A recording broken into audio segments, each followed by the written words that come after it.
पांचों लोकसभा सीटों पर वोटरों में देखने को मिला जबरदस्त उत्साह। 53.56% हुई वोटिंग।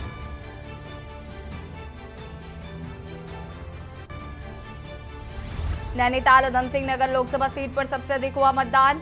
59.36% लोगों ने डाला वोट।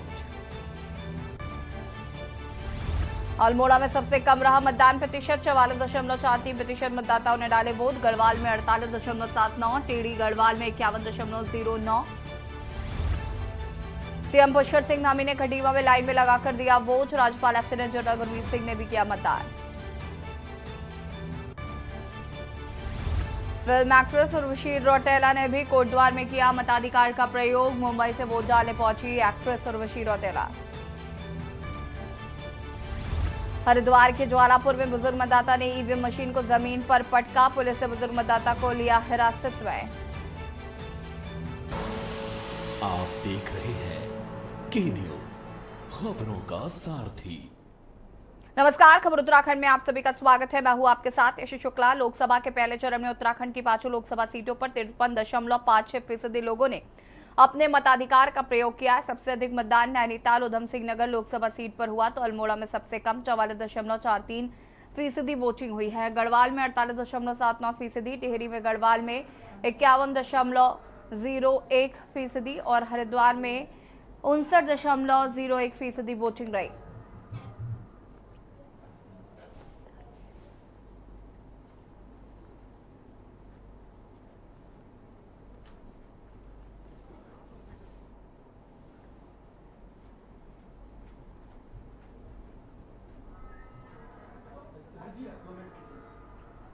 तो इन पर 53.53% आपको बता दें कि वोट प्रतिशत रहा है।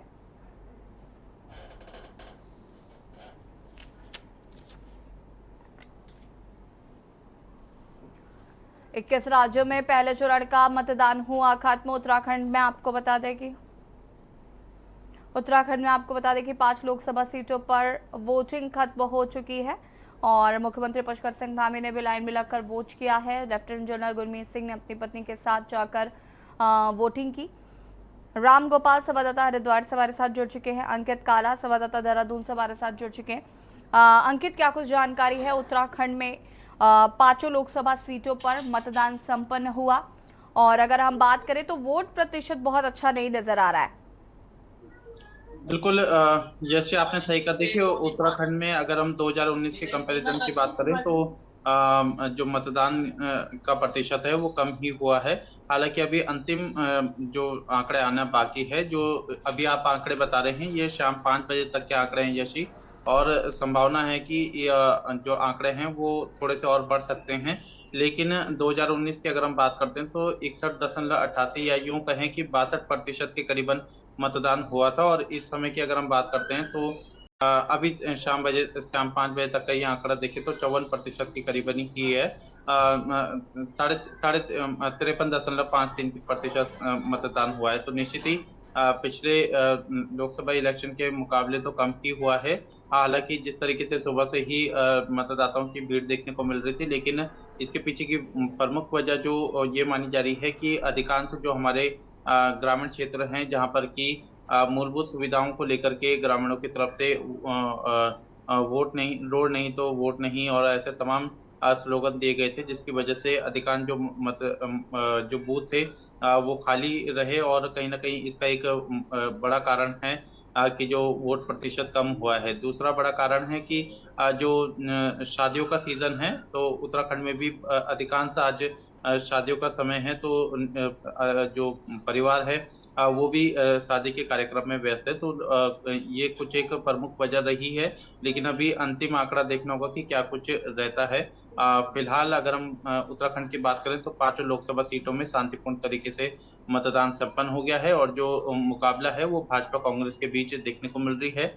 और उत्तराखंड की 5 लोकसभा सीटों का अगर आप आंकलन करेंगे तो पाएंगे कि टिहरी में और हरिद्वार में जो मुकाबला है वो काफी त्रिकोणीय देखने को मिल रहा है। क्योंकि टिहरी लोकसभा सीट में एक और जहां भाजपा की प्रत्याशी माला राज्य लक्ष्मी शाह हैं, तो दूसरी तरफ कांग्रेस प्रत्याशी ज्योति सिंह गुंसोला हैं। और जो इसको त्रिकोणीय बनाया है वो जो निर्दलीय प्रत्याशी हैं बॉबी पवार, वो टिहरी लोकसभा सीट से पहली बार चुनावी ताल ठोक रहे हैं और वो निर्दलीय चुनाव लड़ रहे हैं। और अगर हम हरिद्वार लोकसभा क्षेत्र की बात करें तो यहाँ पर खानपुर से जो विधायक है उमेश कुमार, उन्होंने इस मुकाबले को त्रिकोणीय बनाया हुआ है। बहरहाल अभी अंतिम आंकड़े आना बाकी है यशी, और देखना होगा कि 4 जून को परिणाम क्या कुछ देखने को मिलते हैं। लेकिन अब फिलहाल पिछले साल की अपेक्षा कम ही मतदान हुआ है।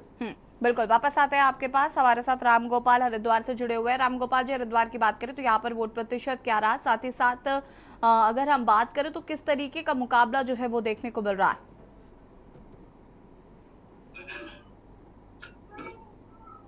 बिल्कुल यशी, देखिए लगातार कहीं ना कहीं सुबह से ही मतदाताओं ने अपने मत का प्रयोग किया है और 59 यानी कि 01 जो फीसदी मतदान है वो पूरे हरिद्वार जिले का, यानी कि पूरे जिले का ओवरऑल बताए तो ये रहा है। यानी कि जिस तरीके से जो मतदाता कहीं ना कहीं अपने मत का प्रयोग करने पहुंच रहे थे पोलिंग बूथ पर, तो दोपहर 12 बजे तक तो कहीं ना कहीं मत प्रतिशत ठीक रहा। उसके बाद कहीं ना कहीं, क्योंकि ग्रामीण क्षेत्र है और ग्रामीण क्षेत्रों में किसानों की जो कहीं ना कहीं गेहूं की फसल है वो भी तैयार है और अपने कटाई में भी जो है गेहूं जो किसान है वो लगे हुए हैं। और सबसे बड़ी बात, जैसे कि अभी हमारे सहयोगी ने बताया भी है कि जो शादियों का सीजन चला हुआ है उस शादियों के सीजन के कारण भी कहीं ना कहीं एक प्रभावित रहा है, क्योंकि जिस तरीके से लगातार अपील देश के पीएम द्वारा की जा रही थी, निर्वाचन अधिकारियों द्वारा जो है लगातार जनता से अपील की जा रही थी कि आइए और अपने मत का प्रयोग किए। तमाम कहीं ना कहीं जो जागरूकता अभियान चलाए गए थे उनका जो फर्क है कहीं ना कहीं वो पड़ता दिखाई नहीं दिया है, क्योंकि फीका प्रचार प्रसार जरूर रहा है प्रत्याशियों का, उसके बावजूद भी जो अपील की गई थी वो अपील भी कहीं ना कहीं काम इस बार नहीं आई है। तो इसलिए मत जो प्रतिशत है वो कम देखने को मिला है। जिस तरीके से 2019 का मत प्रतिशत है उसमें से भी 5% यानी कि जो कम है वो फिलहाल यहाँ देखने को मिला है। लेकिन हालांकि अभी जिस तरीके से हरिद्वार जिले में पूर्ण शांतिपूर्ण तरीके से जो मतदान है वो हो गया है। और मुकाबले की यदि हम बात करें ऐसी, क्योंकि 3 पूर्व मुख्यमंत्री हैं, उनकी साख प्रतिष्ठा यानी कि दांव पर लगी है इस बार। और बात कर लें, क्योंकि प्रदेश के मुख्यमंत्री पुष्कर सिंह धामी और खुद जो हरिद्वार लोकसभा सीट पर प्रत्याशी बनाए गए हैं भाजपा के पूर्व मुख्यमंत्री त्रिवेंद्र सिंह रावत, कहीं ना कहीं चुनाव प्रचार काफी तेजी के साथ जरूर किया है उन्होंने। लेकिन कांग्रेस के पूर्व मुख्यमंत्री यानी कि हरीश रावत, उनके बेटे भी कहीं ना कहीं मैदान में है, कांग्रेस के प्रत्याशी हैं लगातार। और उस त्रिकोणीय मुकाबला, जैसे कि अभी बता भी रहे थे सहयोगी, कि कानपुर से जो निर्दलीय विधायक हैं उमेश कुमार, उन्होंने मुकाबला बना दिया। लेकिन टक्कर तो फिलहाल यहाँ दोनों प्रत्याशियों के बीच में देखने को मिल रही है, कांग्रेस और भाजपा।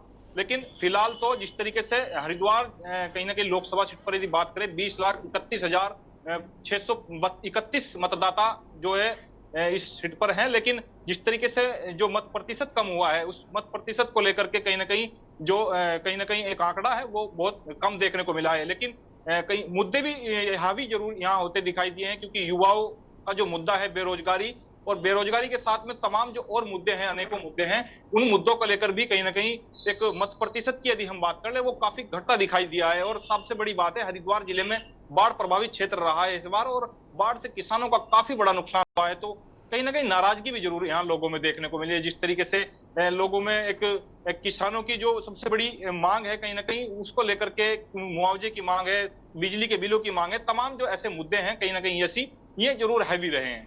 बिल्कुल। राम गोपाल जी, अगर हम बात करें यहाँ पर तो ईवीएम में भी हमने देखा, ईवीएम को लेकर भी लोगों में काफी रोष रहा है और बैलेट पेपर से चुनाव कराने की मांग कुछ लोग कर रहे थे। बिल्कुल, हरिद्वार के ज्वालापुर में भी इसी तरीके का देखने को मिला, क्योंकि एक मुस्लिम मतदाता ने ईवीएम को उठा करके तोड़ दिया और बैलेट पेपर से कराने की मांग की गई।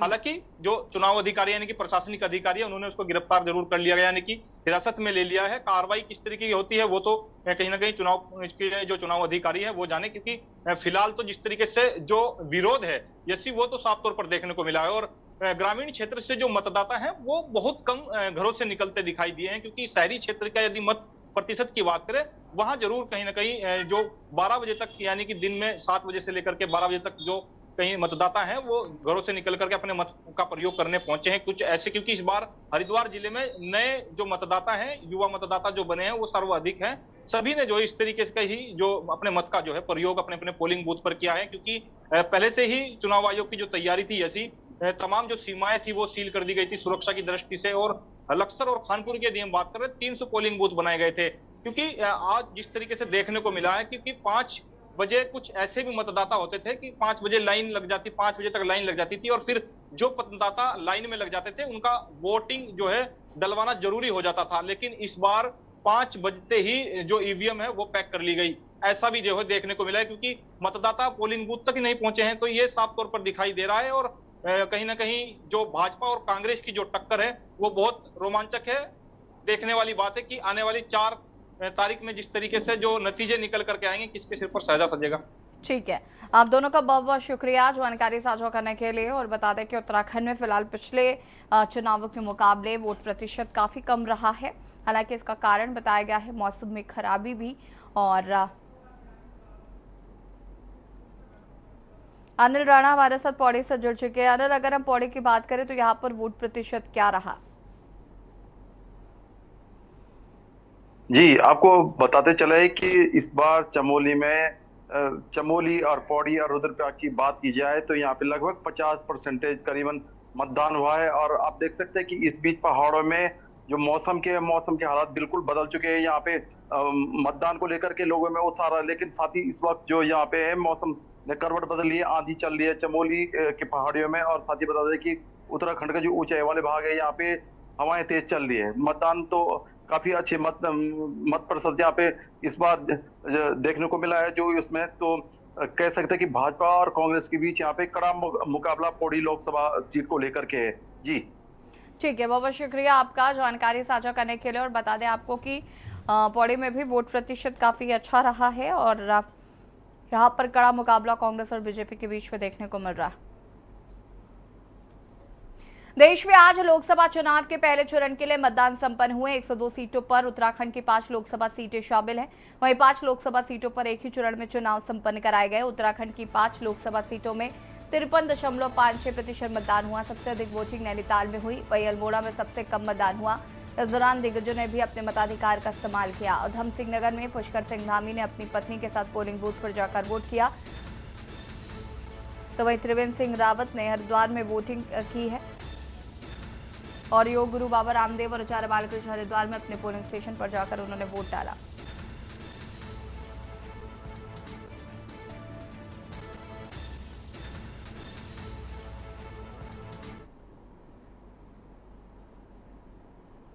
कर रहे थे कि जल्दी से जल्दी मतदान का दिवस आए और हम सब मतदान करें।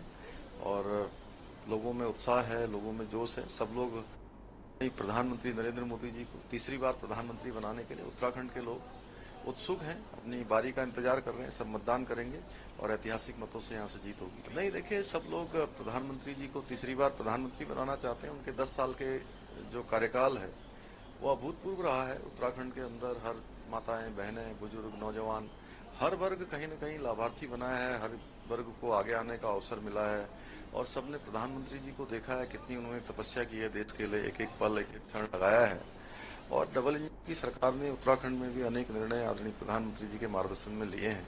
तो लोगों में जोश है, लोग अपनी बारी का इंतजार कर रहे हैं और ऐतिहासिक मतदान भी होगा। और मैं सबसे अपील करता हूं कि सभी लोग अपने मत का प्रयोग करें। विशेषकर हमारे नव मतदाता आगे आएं, हमारे बड़े बुजुर्ग, माताएं, बहनें सभी अच्छी सरकार चुने। आदरणीय प्रधानमंत्री जी को तीसरी बार प्रधानमंत्री बनाने में उत्तराखंड के लोग सहयोग करेंगे। और डबल इंजन की सरकार ने उत्तराखंड में भी अनेक निर्णय आदरणीय प्रधानमंत्री जी के मार्गदर्शन में लिए हैं। तो लोगों में जोश है, लोग अपनी बारी का इंतजार कर रहे हैं और ऐतिहासिक मतदान भी होगा। और मैं सबसे अपील करता हूं कि सभी लोग अपने मत का प्रयोग करें। विशेषकर हमारे नव मतदाता आगे आएं, हमारे बड़े बुजुर्ग, माताएं, बहनें सभी अच्छी सरकार चुने। आदरणीय प्रधानमंत्री जी को तीसरी बार प्रधानमंत्री बनाने में उत्तराखंड के लोग। और यहाँ रुकेंगे छोटे से ब्रेक के लिए, जो हाजिर होते हैं। ब्रेक के बाद एक बार फिर से आप सभी का स्वागत है। हल्द्वानी विधायक सुमित हृदयेश ने मतदान किया। मतदान के बाद मीडिया से बात करते हुए सुमित हृदयेश ने कहा कि जनता में परिवर्तन की लहर है और मतदाता कांग्रेस के साथ हैं, जो कि भाजपा के लिए खतरे की घंटी है। जनता पढ़ी लिखी, समझदार है, युवा कर्णधार है, उन्हें पता है वोट कहाँ करना है। यही नेता प्रतिपक्ष यशपाल आर्य भी परिवार के साथ मतदान करने पहुंचे। उन्होंने अपने बेटे पूर्व विधायक संजीव आर्य और पत्नी सहित मतदान किया। यशपाल आर्य ने कहा कि अब लोगों को समझने और दबाव बनाने की जरूरत नहीं है। लोगों को पता है कि वोट कहाँ करना है। कांग्रेस ही लोगों की असली उम्मीद है।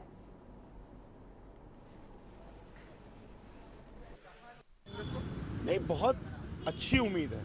और प्रकाश जोशी जी एक ऐसा विकल्प हैं इस पूरी लोकसभा के लिए। ऐसे व्यक्ति हैं, ऐसी पार्टी से हैं जिन्होंने जो गारंटियां दी हैं, जो न्याय योजनाएं हैं, उससे सामाजिक समानता, सामाजिक सरोकार, संविधान के जो मूलभूत आधार हैं उनको संरक्षित भी रखा जाएगा और आगे भी बढ़ाया जाएगा। माहौल कैसा देख रहे हैं? पहाड़ में भी आप गए, तराई में भी आप गए। ये माहौल परिवर्तन का है, इसमें कोई दो राय नहीं है। किसी को गलतफहमी ना हो, मतदाता ने चुप्पी साधी हुई थी और ये चुप्पी भारतीय जनता पार्टी के लिए खतरे की घंटी है। 400 सीटों पे तो भाजपा लड़ ही नहीं रही है। पहले 400 सीटों की सूची ले आइए आप जिसमें भाजपा लड़ रही हो। तो जब 400 सीटों पे वो लड़ ही नहीं रही है तो 400 पार कहाँ से जाएगी? देखिए, लोकतंत्र का महान पर्व और सभी हमारे मतदाता अपने मताधिकार का प्रयोग कर रहे हैं और करना भी चाहिए। और निश्चित रूप से जनता को फैसला करना है और मुझे विश्वास है कि कांग्रेस के पक्ष में हमारे महान मतदाता अपना मतदान करेंगे और उत्तराखंड में भी सभी जो हमारे प्रत्याशी हैं कांग्रेस के, उनके पक्ष में मतदान करेंगे और हमें अपना आशीर्वाद, अपना सहयोग, समर्थन देंगे, ये उम्मीद है हमें। देखिए, इस लोकतंत्र के महापर्व में संविधान ने हमको अपनी सरकार चुनने का अवसर दिया है और निश्चित तौर पर कांग्रेस के परिदृश्य में हमने इस चुनाव में लगातार जनता से अपील की है कि व्यवस्था परिवर्तन की नितांत आवश्यकता है। महंगाई हो, बेरोजगारी हो, गरीब, वंचित, निर्बल, शोषित समाज के संग निरंतर बढ़ता अन्याय हो, जो बुनियादी आवश्यकताएं थी इस प्रदेश की, कहीं ना कहीं आज वो छिन्न भिन्न दिखती है। और कांग्रेस ने अपने न्याय संकल्प पत्र में जो बुनियादी आवश्यकताएं हैं, जो गरीब की मांग है, जो वंचित की मांग है, जो निर्बल की मांग है, जो शोषित की मांग है, महिलाओं के सशक्तिकरण की मांग है, हमने तमाम उन मुद्दों को लेकर अग्निवीर योजना इस प्रदेश में हमारे सबसे ज़्यादा युवाओं के लिए घातक सिद्ध हुई। नैनीताल के दूरस्थ क्षेत्र जलालगांव के लोगों ने चुनाव का बहिष्कार करते हुए वोट नहीं डाला। चुनाव का बहिष्कार कर रहे ग्रामीणों का कहना है कि पिछले कई वर्षों से ग्रामीण सड़क बनाने के साथ ही पोलिंग नजदीकी स्कूल में पोलिंग बूथ बनाने की मांग करते आए हैं, जो आज तक पूरी हुई, जिसके विरोध में आज उन्होंने मतदान नहीं करने का फैसला लिया। विरोध कर रहे ग्रामीणों का कहना है कि उनके जलालगांव के विकास के लिए पिछले 10 वर्षों में सांसद निधि या विधायक निधि से कोई पैसा नहीं लगाया गया, तो वहीं नजदीक में पोलिंग स्टेशन नहीं होने से गांव में रह रहे लोगों को वोट करने के लिए 5 किलोमीटर पैदल चलना पड़ता है। तो सर, यहाँ गांव की छोटी मोटी समस्याओं की समस्या हो, उससे भी हम वो नहीं है। कैसे एक रास्ता यहाँ से, ये तो हमारा रोड की वजह से ये है, गांव हमारा आगे 500 मीटर आगे है, उसमें कांग्रेस के टाइम में एक 400 मीटर की शीशी बनी थी, उसमें अब वो भी खराब है, बीच में जगह जगह टूटी है। मजबूर साहब, ये हमारी आज मुख्य मांग तो हमारी ये पोलिंग स्टेशन के लिए थी। हमारी ग्राम सभा जलालगांव ग्राम सभा पूरी ग्राम सभा है, हमारी ग्राम सभा में पोलिंग स्टेशन नहीं है। हमने एक पोलिंग स्टेशन के लिए मांग की और मांग तो हम बाद में करते रहते। पहली मांग तो हमारी पोलिंग स्टेशन की थी। हमारी ग्राम सभा में, पूरी ग्राम सभा में पोलिंग स्टेशन नहीं है, हमें 5 किलोमीटर जाना पड़ता है। अभी हमारा गाँव आगे है, उनको तो 6-7 किलोमीटर और जाना पड़ता है। पौड़ी जिले के काजीखार ब्लॉक के सिरो ग्राम सभा में जनता इंटरमीडिएट कॉलेज और अमरडांग स्थित पोलिंग बूथ में पूर्व मुख्यमंत्री एवं निवर्तमान सांसद तीरथ सिंह रावत ने अपने मताधिकार का प्रयोग किया। अपने पात्र गांव सिरो पहुंचे एवं निवर्तमान सांसद ने ग्राम सभा के अंतर्गत अपना मत डालने के बाद मतदाताओं से बढ़ चढ़कर लोकतंत्र के पर्व में अपनी भूमिका निभाने की अपील की है।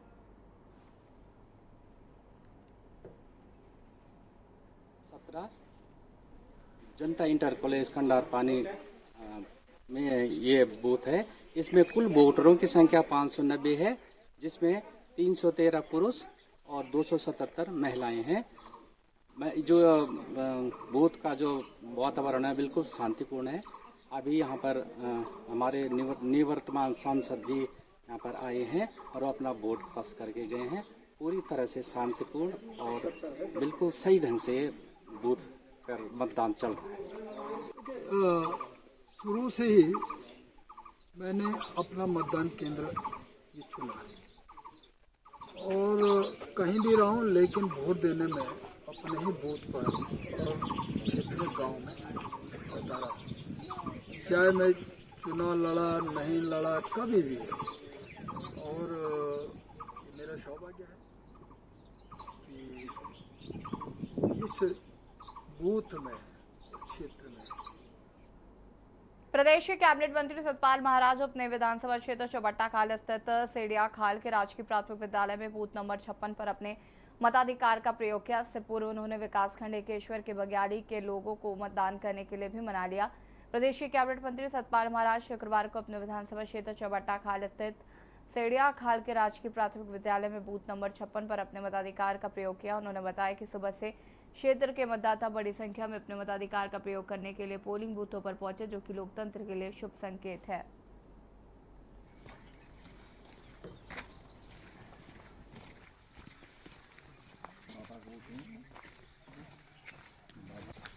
अभी वोट डाल के आए हैं और यहाँ पर काफ़ी उत्साह है लोगों का और काफ़ी महिलाएं माताएं सब आ रही हैं वोट डालने के लिए, अपने अधिकार का प्रयोग कर रहे हैं। ये बहुत अच्छी बात है, इससे प्रजातंत्र मजबूत होता है।